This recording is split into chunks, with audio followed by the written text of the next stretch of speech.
является организатором, преподавателем, доктором права, академиком Международной академии Европа-Азия Альбулы Басам Фатхи.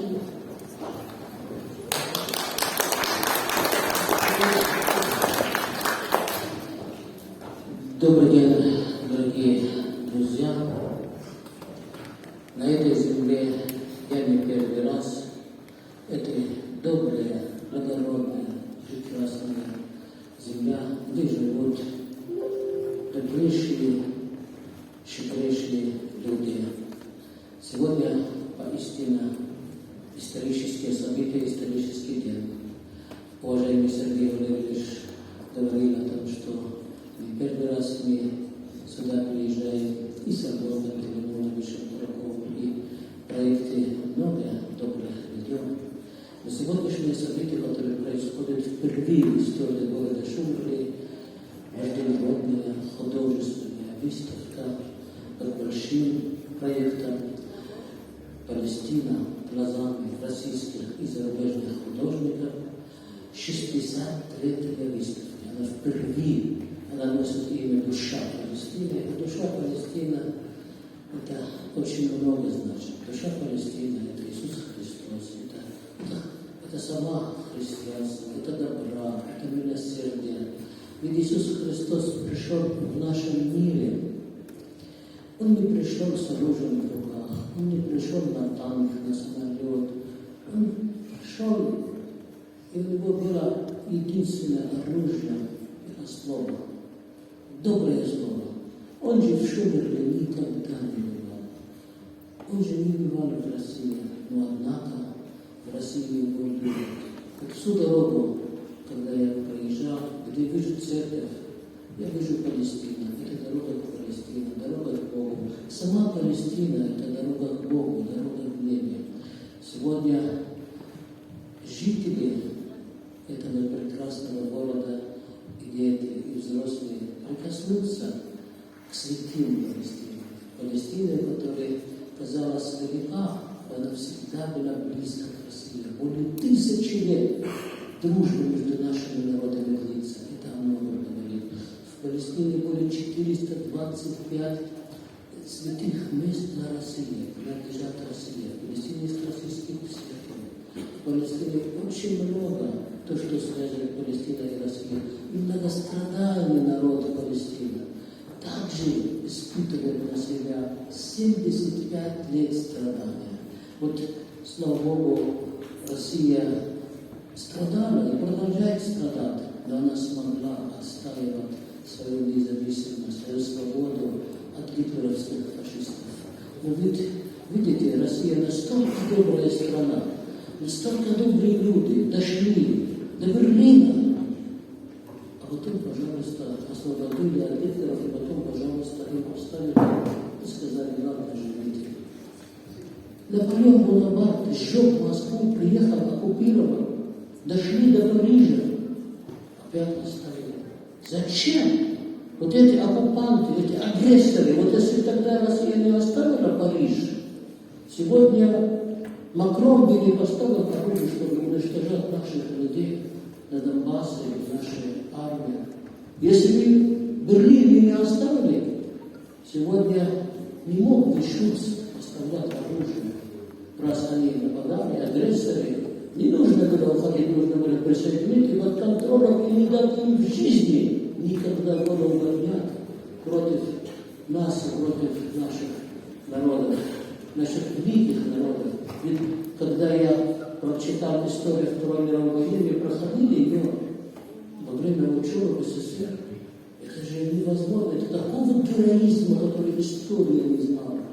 Как люди сражались, как ваши деды, отцы, чтобы освободить великая наша Россия. И что вы думаете?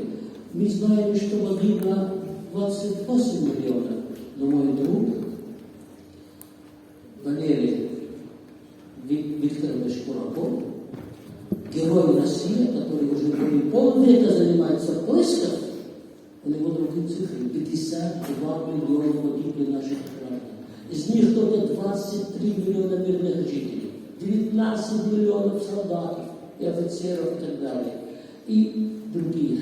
Он эти цифры, поисковые его работы за 50 лет представил Владимиру Владимировичу Путину. Еще до военной операции, но Владимир сказал, пока не надо об этом объявлять. Понимаете, ценой свободы России, она не была маленькая, была очень большая. Самое дорогое, что может быть, кровь наших дедов и отцов. Поэтому сегодня, находясь здесь, хочу сказать, что мы с Россией и всегда будем с Россией. И Россия оплот мира, и Россия победит и сломает зло, где бы он ни находился. И победа России над НАТО и над американским империализмом – это первые шаги в освобождении Палестины от оккупации, который продолжается более 75 лет. Вот и здесь картина перед вами, я подойду здесь поближе. Вот один из воспитанников Советского Союза, военный летчик Фаиз Хан, египтянин, который очень любил Россию, приезжал сюда, приезжал даже в город Шумерли. Вы знаете, когда распался СССР, он просто рыдал, плакал. И знаете, что он сделал? В первую очередь он подарил Чувашской республике представительство, целое представительство, оборудованное в центре Каира. И мы ездили с правительством Чувашии во главе тогдашний премьер-министр, вице-президент Абдулкимов Мубер, здесь специальная делегация 10 министров, и открыли в центре Каира это представительство. Файза Хан на сегодня ушел в ином мире, но его доброе отношение к России, которое он всегда говорил, меня учили, мои учителя русские, военные летчики. Я работал на Антонова, это самолет. Он перечислял мне всегда эти самолеты. Я рад, что он когда-то приезжал в вашем городе, здесь в Шумерли. И город ему очень понравился. Здесь очень много интересных картин.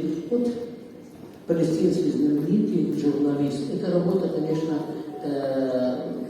Висам Галимова из города Набережные Челны. Эта работа позавчера присутствовала в Елабуге. Я настаивал с тобой сюда привезти, потому что он посещал город Шумерли. Ему этот город там нравится, очень любил он Чувашия. Поэтому она здесь присутствует. Вот журналист, знаменитый журналист Халил Ал-Асари, главный редактор газеты «Новости страны Ахбар» в Иерусалиме. Он часто следит за нашей выставкой, пишет статьи. Это работа Надежда Кавказова из города Лысково. Я думаю, что и про Шумерли он напишет, и про эту выставку напишет. Вот работа народного художника Иордания Омар Блур. Девочка старается защитить свои куклы. Понимаете? Душа ребенка такая, она переживает от беспощадной молодежи против многих жителей палестинцев. Вот как корни нашего народа, который является более 150 тысяч лет до нашей эры, когда греки только открыли Палестину. Вот другая картина. Это картина великого художника из Башкирии, из Уфы, Альберт Хабибулин. Видите, отцы израильские, отцы палестинцы. Что делают израильские отцы? Их единственная работа, они солдаты, охотятся за палестинских детей, их убивают. А вечером они возвращаются домой с куклами, с игрушками, со сладостями, с подарками к своим детям. Палестинские отцы лишены возможности играть по-человечески с своими детьми, наслаждаться своим отцовством и принести то, что делают они. Они вынуждены только хранить своих детей, которые расстреляли израильские отцы. А вот это тоже работа этого педагога, замечательного художника Хабибулина Альберта. Видите, это 1947 года, когда Гитлер проиграл войну, его не стало, приехали иммигранты, евреи в Палестине. И написано на корабле, который их вел, или баржа, нас Гитлер убивал, уничтожал, разрушил наших домов. Вы уж не отказываете нас принять в беженцев. И он говорит, вот этот плакат пустите нас для того, чтобы мы потом истребляли вас, и выгнали вас, и захватили вашу родину. И вот все, что произошло. И они постоянно наблюдают и на мечеть Вафакса, и на нашей церкви, нашей мечети. Все геноцид продолжается 76 год. И вот, пожалуйста, когда они начали вначале прибывать в Палестину, вот белым, они, вот карта Палестины, а это зеленая Палестина. Но вот что осталось от Палестины. И даже меньше сейчас это все, они как раковые опухоль. И посмотрите, одни могилы, и все они оккупируют. Вот что значит империализм, что значит американская беспощадная поддержка. Америка, которая по возрасту, ее возраст меньше, чем Шум. Самая маленькая деревня Россия старше, чем Соединенные Штаты Америки. Я уверен, любой из вас, если проведет мне в Шумере и расскажет об истории города, у него есть что сказать. А если американец проведет меня в города Америки и расскажет, что он скажет?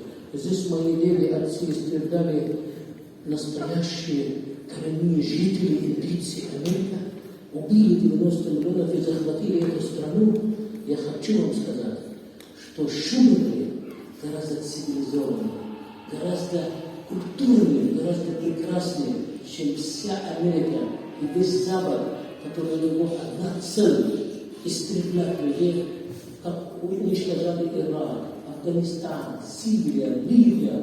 И они хотят с Россией так же сделать и разделить на 60 на 70 государств.